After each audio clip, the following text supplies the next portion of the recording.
Okay, so in this lesson I'm going to continue with the inheritance relationship. So one thing I mentioned, how we can add a student class and add this public person by hand. Now this is not really very helpful, but still I'll add another class which is going to inherit from class student, just so that you can see the class name is faculty and the base class is person. So if you specify, you can choose either from, this is specific to Qt Designer and Qt Creator, that we can choose a base class, QObject, QWidget, and one of those standard Qt base classes, or we could write our own, choose our own base class. And if we do that, I'm telling that I want this base class to be person. Click on next, and then we see that this particular class now has here the public person that's added for you. Now, as I said, it's not really helpful a lot, especially it does not even include person.h. But same thing as we have seen for student class. So I'm going to continue with the student class example and add a few attributes here.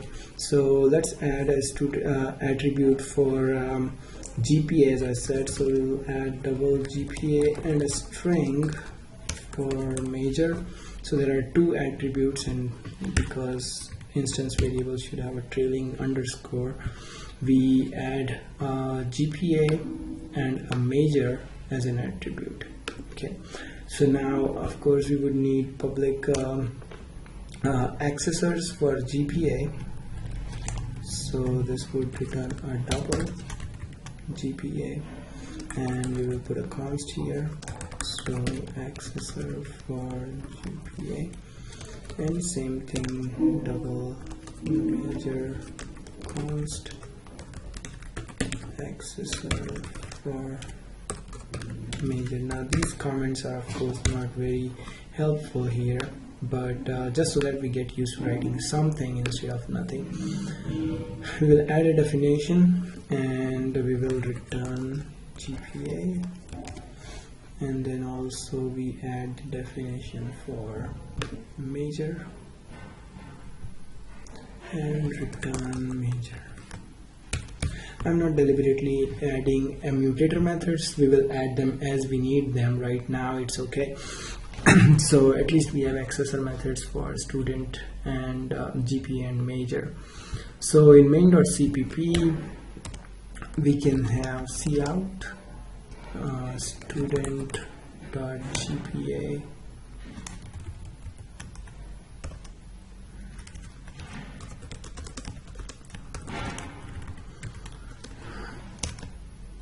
and major is equal to, and the student dot major.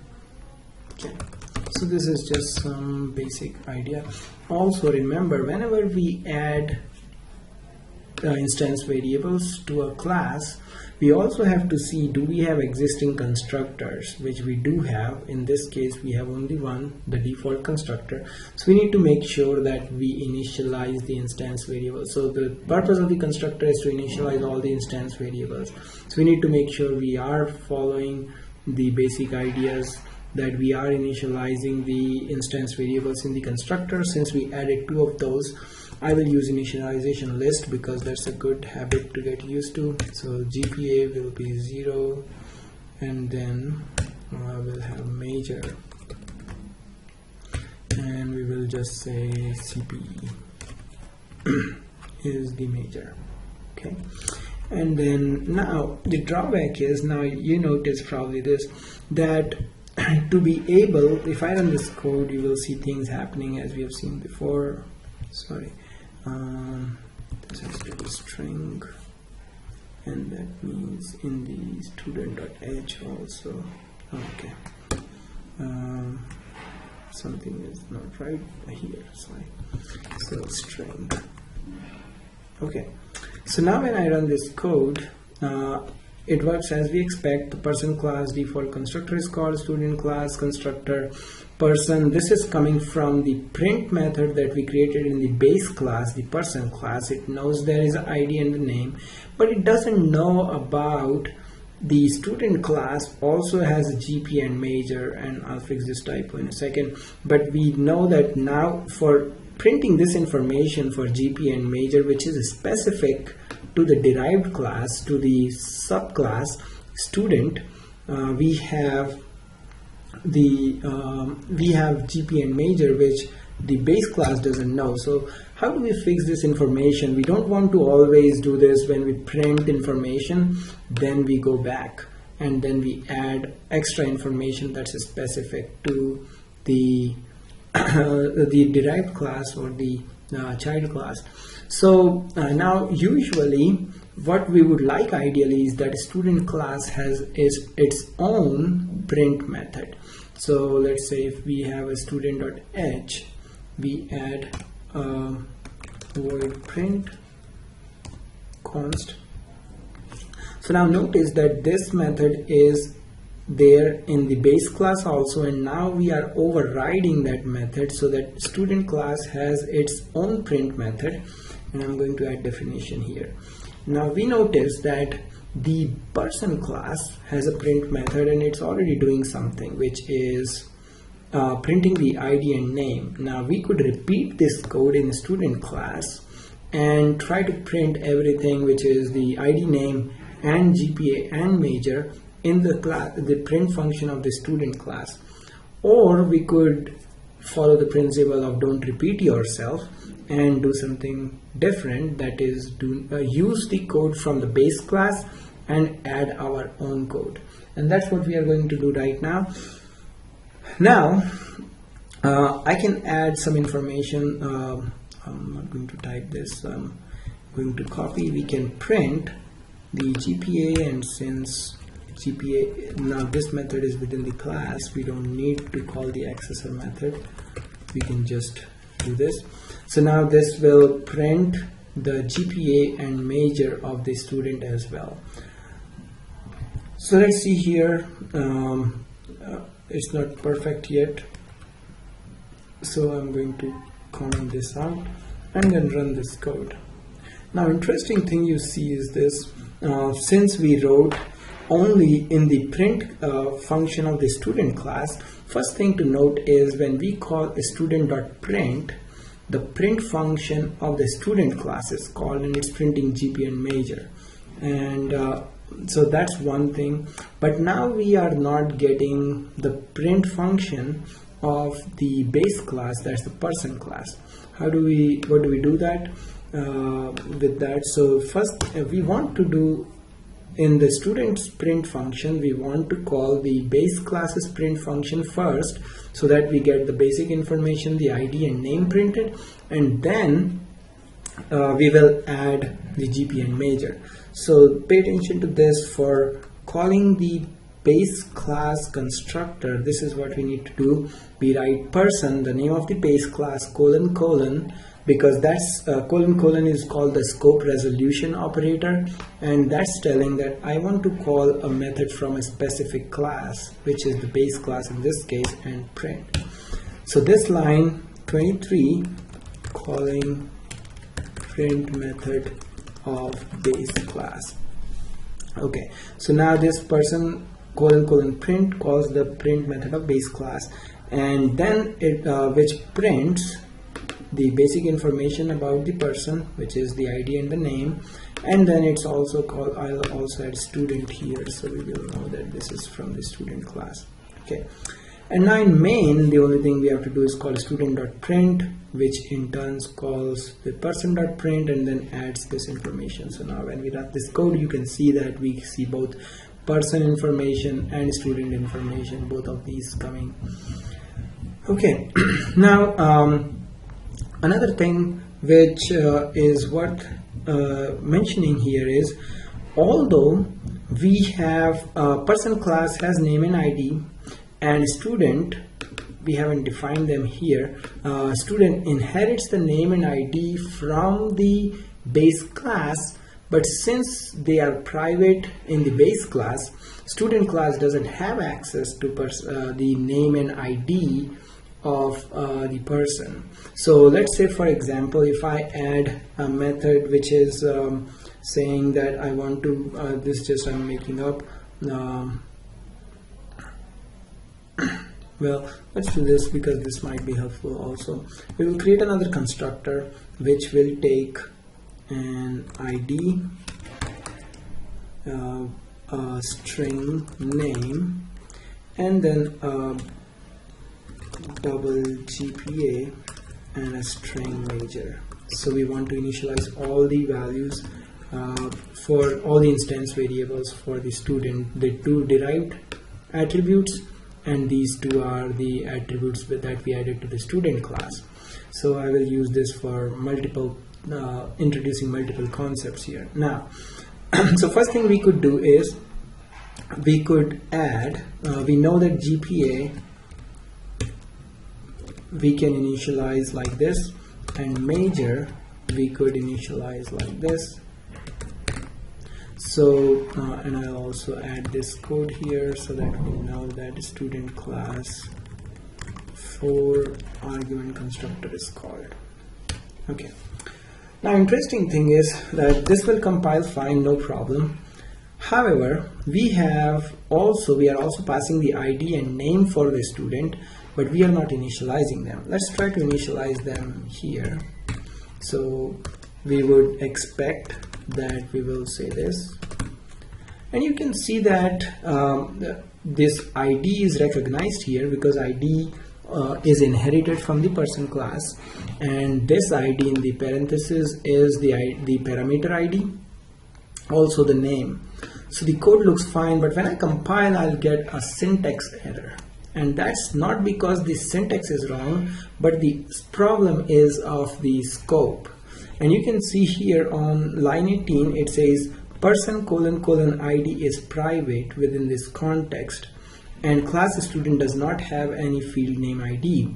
So what's happening is that ID is inherited from person class, and in the person class ID is private, and although student class is inheriting from the person class here, student class doesn't have access to the private members of the base class. And that's, in general, we can say that so any subclass does not have access to the private members of the base class, okay, now, or superclass.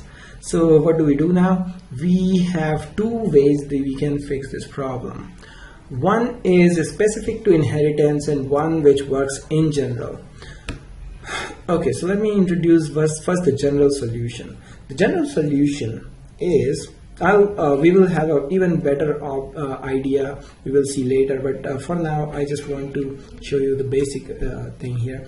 So if I make, we have talked about friend classes, so friend class person, sorry, we need to do it other way. In person class we will tell that student, actually I'll not do this because it's a little involved and there are a few things that we need to fix, but what we can do is we can make the student class a friend of class person, and that's telling to the person class that any class that's a friend to class person, so typically we will write friend class student. Now this code is not going to work as it is because person class doesn't know about student class, and if we include student.h, then we have a circular reference because student includes person.h, and we can fix this by a forward declaration, but that forward declaration is something that I want to address later, so I'm not going to do this, but this is one way we can have any class like a student, it doesn't have to be inherited, but any other class access the private members of another class. So that's one way of doing this. We will see this later on. But the easier way, which works better here, is that if we want these members to be accessible in inherited class, we will make them protected. So protected is an object-oriented principle. It means that not a principle but a way to give access to these members to any inherited class, but not outside the but not to other classes. So for example, if I compile this code now, we have ID and name are the instance variables that do not belong to the student class, so we cannot initialize them in the initialization list here. But since they are derived attributes, we could write ID equals ID and name equals name. Now if I compile the code, you can see this builds properly, and now the student class constructor is able to initialize the ID and name variables for the for the person object as well. Now this is still not ideal, because we are trying to we will see that when we call this student class object, we are still going to be calling the person class constructor. On line 10, the default constructor of the person class will be called, and then again the ID and name will be changed, which is not ideal. So again, what we would like to do is a better way to do this is, I'll leave this code here, I'll copy it, is which is another important point, how to call the constructor of the base class here. So the base class constructor we can call by calling person and then passing the ID and name attributes to, so this is calling the person's constructor that takes ID and name, which are passed here, passing those ID and name to the person class constructor. Now the only problem here is we don't have a constructor that takes 2 arguments, so we will create one, because it's always good to have such a constructor, string name, and then I'm going to add the definition here, and I'm going to do this.